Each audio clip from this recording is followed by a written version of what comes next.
Hello, NFL spectators. My name is Robin, and I am an avid NFL fan and recently turned Swiftie, well, about 2 years ago when she started dating Travis. And now, with their recent engagement, I thought it might be appropriate to do sort of a basic rules of football video, mostly for the Swifties out there that now realize this is true love and they are going to be in the football world possibly forever. So yeah, I thought it would be good to kind of do a little rundown of different rules, equipment, things like that. Okay, so, and anyone new to football, I mean, you don't have to be a Swiftie, but you know, a lot of us are.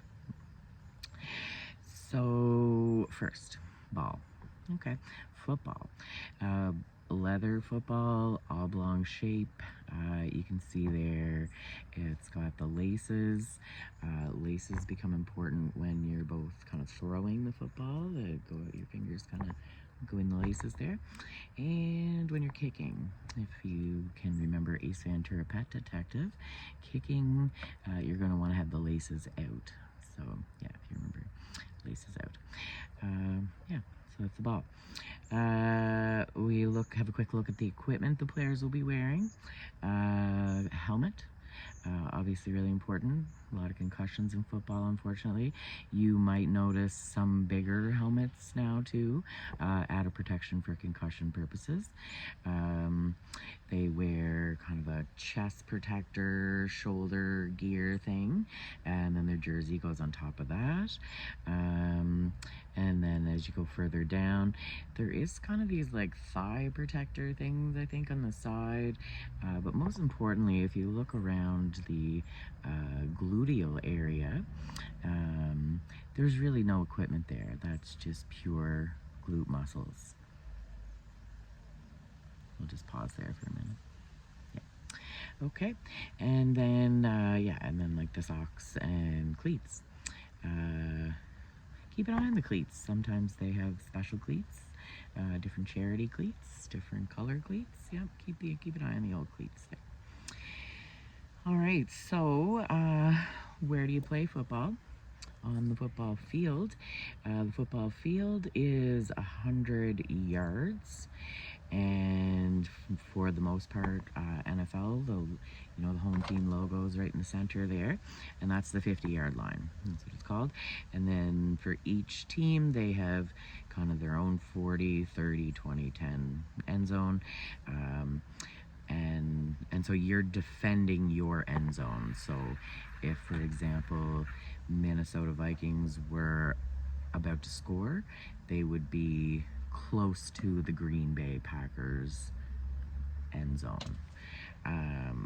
So yeah, you're defending your end zone. You'll see on the field every 10 yards is marked with a number, but also every 5 yards is just marked with a line, because that's going to be important with the rules of the game, which I'll get to soon. The end zone itself is, on each end there, and you'll see the thick white line. You're considered out as soon as you touch that white line. So the white line is important. And I guess just the other part of the field is where the two teams sort of are allowed to position themselves, and they are on opposite sides of the field. Okay, so kind of basics down there. Let's move to positions. Now this one we're not going to spend much time on. Don't feel you need to know these things, but there is 11 players on the field for each team at one given time. Now this is something that some people didn't know, and Taylor Swift herself did not know. The offense, there's sort of 3 teams within a team. There's an offensive team, a defensive team, and a special teams team.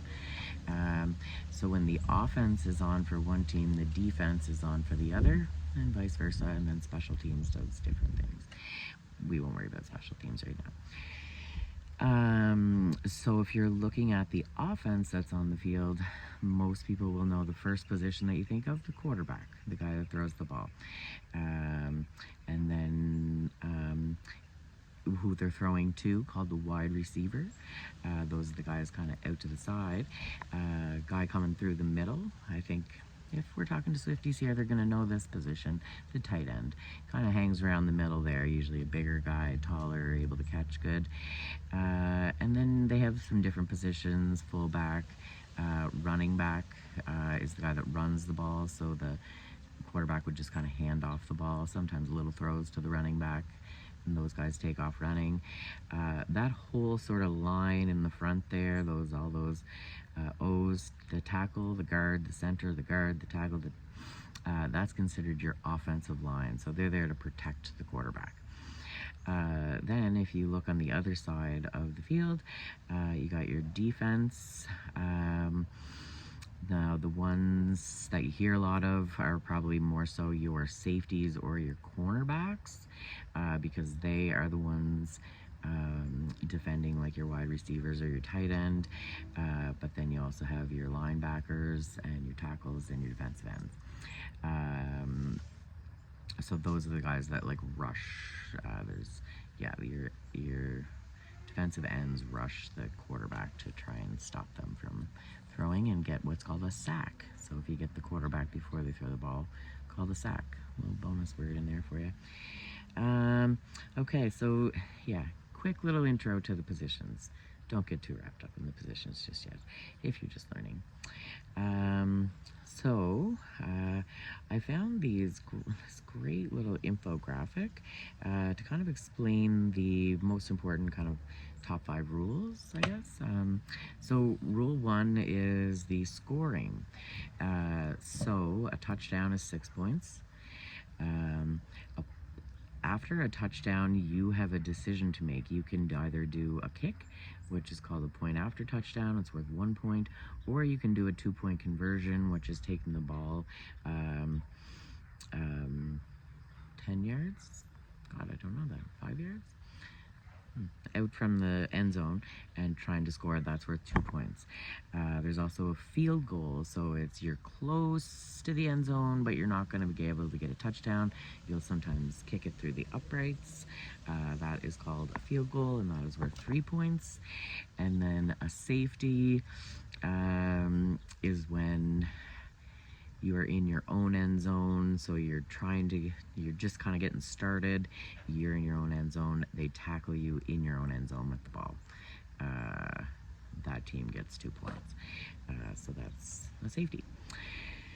Okay, so rule 2. Okay, the attacking team, called the offense, scores a touchdown by getting the ball into the end zone, the area beyond the goal line.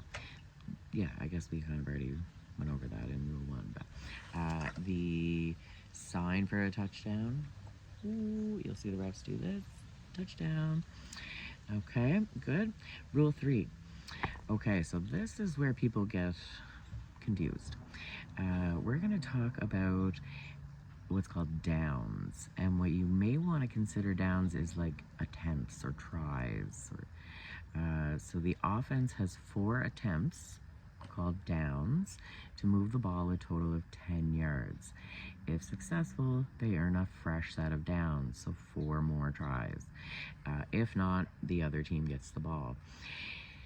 There is a whole lot wrapped up in this little statement right here, because it really does matter where you are on the field, who's on the field, who's on the other side of the ball.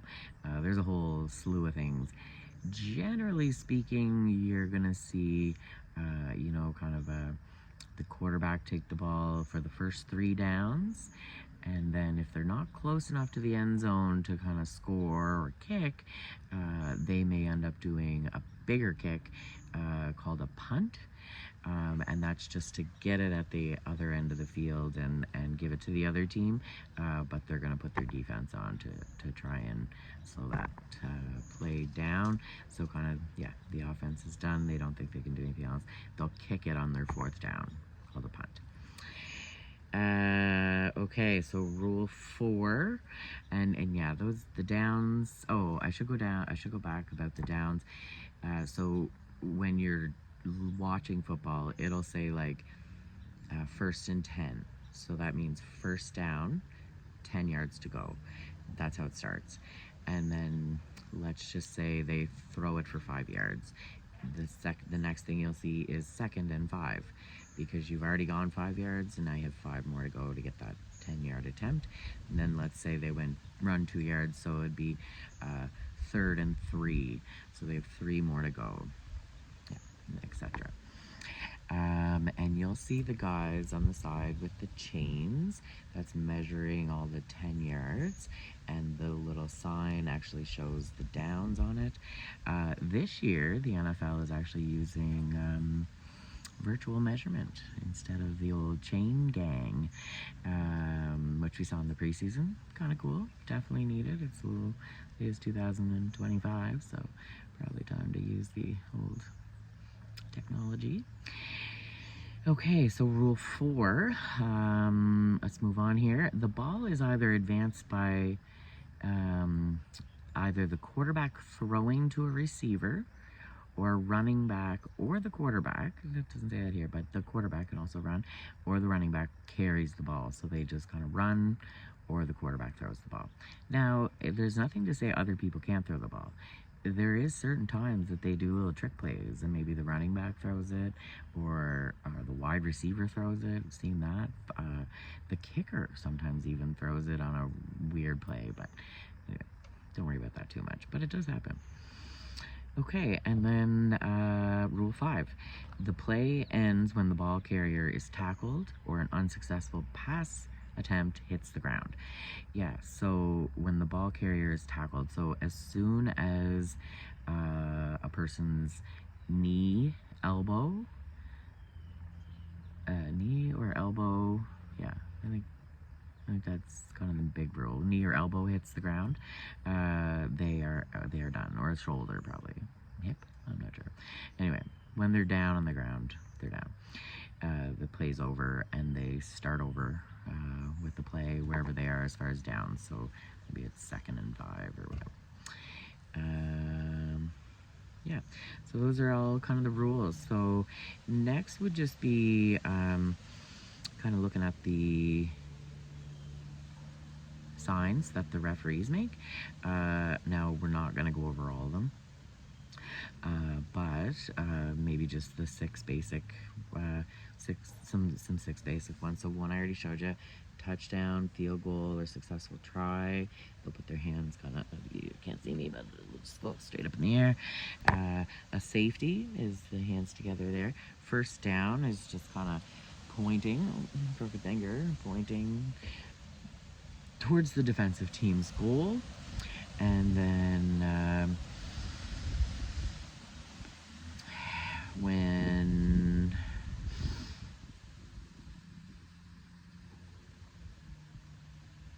I don't think 4 and 5 we're not going to get into right now. 6, timeout. Yeah, that one's important. Timeout. Okay. All right. So whirlwind of an explanation there, but I hope that going into the season you feel a little more knowledgeable about football, and feel ready to cheer on your favorite team, whether that be the Minnesota Vikings or Chiefs Kingdom or whatever other team you have decided to bear your name to.